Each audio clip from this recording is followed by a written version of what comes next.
Bien, ahora sí continuamos. Nuevamente presentamos al doctor José Ángel Córdoba Villalobos, quien estará interviniendo con su tema la realidad de la medicina institucional. ¿Existe realmente un compromiso de cambio?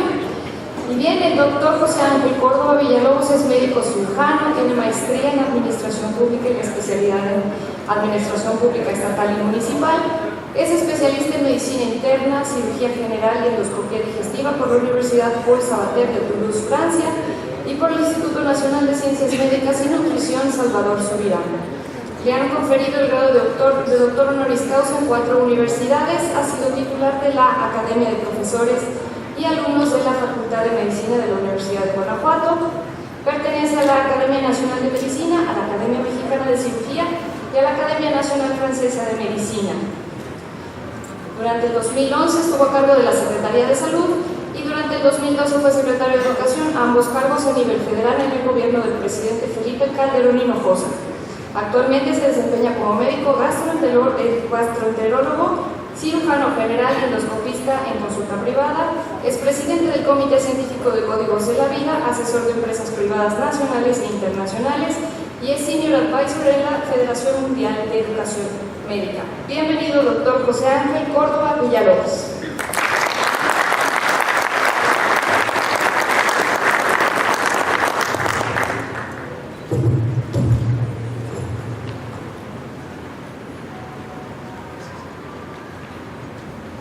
Muchas gracias a todos y a todas, la verdad. Como siempre, para mí es un privilegio venir a esta que es mi segunda tierra. Mi mamá era potosina y mucho tiempo de mi vida estuve compartiendo aquí con muchos amigos y la familia que está aún aquí en San Luis. Tengo un gran cariño, trabajamos durante nuestra participación como secretarios, tanto en salud y en educación, muy de la mano con el gobierno estatal. Pudieron construir varios hospitales, el de Soledad Graciano Sánchez, el que está, creo que es materno infantil, acá en el periférico, y bueno, varios otros dentro de la Huasteca. Fue un honor poder haber juntos hecho algunas cosas por el estado de San Luis Potosí. Y es además una ciudad que yo admiro mucho por lo mismo, pero también poco faltó para que me viniera a estudiar medicina aquí a San Luis. Porque tenía la familia, porque además, y eso los felicito, sigue siendo una de las mejores escuelas de medicina de México, con magníficos médicos, magníficos profesores, y creo que eso es la parte fundamental de la medicina. Obviamente la infraestructura, el equipamiento, todo es importante, pero lo más importante es el personal médico, el personal de enfermería, los que hacemos a diario la realidad de la medicina. Así es que muchas gracias a Gerardo por la invitación, por darme la oportunidad de estar aquí, también a Alejandro Lemus, presidente del colegio. Y bueno, voy a tratar de darles un panorama general desde el aspecto histórico hasta la realidad actual y hacer un análisis de la problemática que considero presenta la medicina institucional y mi visión acerca del compromiso de cambio. Espero, si no completar sus expectativas, pues ya en el momento de las preguntas tratarlas de contestar. La evolución del sistema mexicano de salud ha evolucionado a lo largo de 3 generaciones de reforma. Primero, y un punto toral que marcó un parteaguas en el desarrollo de la medicina mexicana, fue en 1943 cuando se crea la Secretaría de Salud y se crea el Instituto Mexicano del Seguro Social. Sin embargo, ha habido otros momentos importantes, por ejemplo, en el año 1983, cuando el doctor Guillermo Soberón Acevedo era el secretario de Salud Nacional, en donde se da la descentralización, se refuerza la atención primaria a la salud, que es un tema todavía pendiente, porque mucho hablamos de atención primaria, sin embargo, la tendencia de la medicina en nuestro país ha sido hacia la especialización. Y esto tiene sus cosas buenas, pero también tiene sus problemas. Y por otra parte, también ha habido momentos de reorganización de los sistemas. En algunos momentos siento que con un poco de pérdida de la Rectoría de Salud por parte de la Secretaría y después otra vez se ha retomado. En fin, no es sencillo. Por supuesto que instituciones como el IMSS tienen una rectoría vertical donde desde el control central se aplican todas las políticas en los estados, en todas las unidades que tienen. En el ISSSTE es la misma situación, pero en la Secretaría de Salud, a pesar de los esfuerzos que se hacen, pues hay diferencias entre los estados, y la autonomía estatal pues hace que no siempre las políticas se apliquen de la misma manera.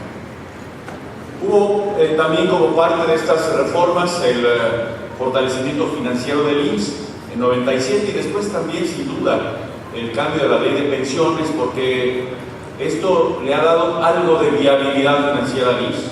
No deja de tener problemas delicados todavía de sustentabilidad a largo plazo. Un momento importante fue también la creación del programa de educación, salud y nutrición, el llamado Progresa, basado en incentivos que permitían precisamente buscar que las personas de las comunidades fueran a atenderse, porque era el gancho para el incentivo, que los niños estudiaran y que las personas fueran al centro de salud para que fueran controladas y prevenidas las enfermedades. Y finalmente, una de las grandes reformas ya de este siglo, que fue la reforma a la Ley General de Salud en el año del 2003.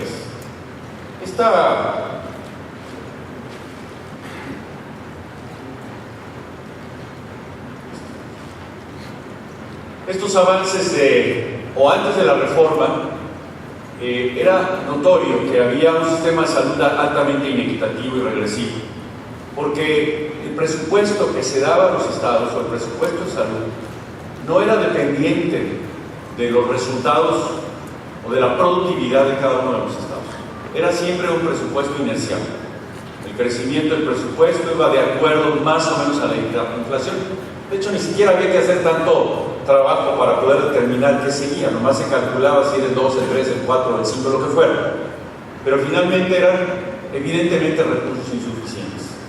Recursos insuficientes que en aquellos tiempos hacían que México fuera de los países con menos inversión en salud dentro del Producto Interno Bruto. Éramos, hasta hace 12, 13 años, el antepenúltimo lugar de inversión en Latinoamérica, solamente mejor que Bolivia y que Haití.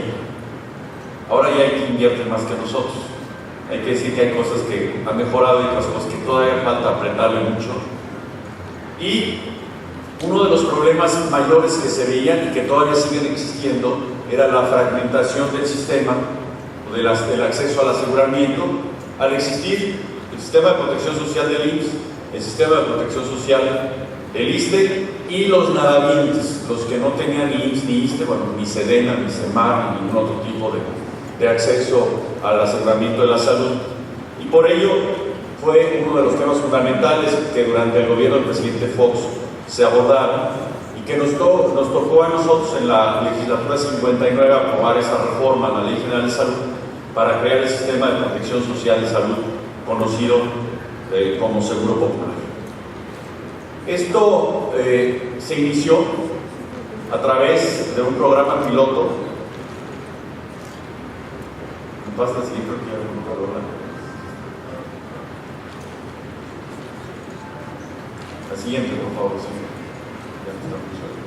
Entonces inicia con un programa piloto en el año del 2001. Realmente el ideólogo de esta reforma del Seguro Popular fue el doctor Julio Frenk, que fue el secretario de Salud durante la administración del presidente Fox, con un equipo integrado por varias personalidades, entre ellas Eduardo González Miel, que ahora es el subsecretario de Integración del Sector. Eduardo es doctor, pero en Economía. Y entonces se desarrollaron este proyecto global para tratar de darles inclusión a los nadavientes, a aquellos que no tenían ningún trabajo fijo, o que estaban en la informalidad, o que se desempeñaban en función de una profesión liberal. Incluso era curioso, los mismos médicos no teníamos nosotros derecho prácticamente a ninguna institución si no trabajábamos en alguna institución que nos daba el derecho al ISSSTE. Si no, pues teníamos que comprarnos un seguro privado o pagar por nuestros recursos, aunque en general dicen que entre los sastres no se cobran las costuras, pero bueno, a veces ya no el costo no es tanto la costura, sino los materiales de la costura. Entonces, afortunadamente, esto además permitió crear unas nuevas reglas de financiamiento. Yo creo que no nada más por el aspecto de justicia social que representó el Seguro Popular, sobre todo para los más necesitados, sino por haber encontrado una justificación para que el presupuesto no fuera inercial, es el gran valor que ha tenido el Seguro Popular. A partir de la aprobación del Seguro Popular, y particularmente el primer presupuesto que logramos para el año de 2004, que no fue mucho, eran 2.800 millones de pesos, porque hubo una resistencia a que el Seguro Popular naciera, y de hecho algunos de los legisladores preferían que ese recurso se fuera al Seguro Social y que el Seguro Popular no se diera. A partir de esa fecha fue como empezó realmente a incrementarse el presupuesto en salud. El presupuesto en salud en el año del 2003 era de 30 a 32 mil millones de pesos para la Secretaría, no estoy contando el IMSS y el ISSSTE, y de esto creció hasta casi 150 mil millones, o sea, 5 veces más en un poco menos de 10 años, situación que no se había dado anteriormente. Entonces fue un argumento importante, un argumento poderoso y además un derecho constitucional, el cuarto constitucional para todos los mexicanos. Evidentemente, cuando empezó el Seguro Popular y de acuerdo al planteamiento financiero que se hizo, no se podía garantizar la atención de todos los padecimientos.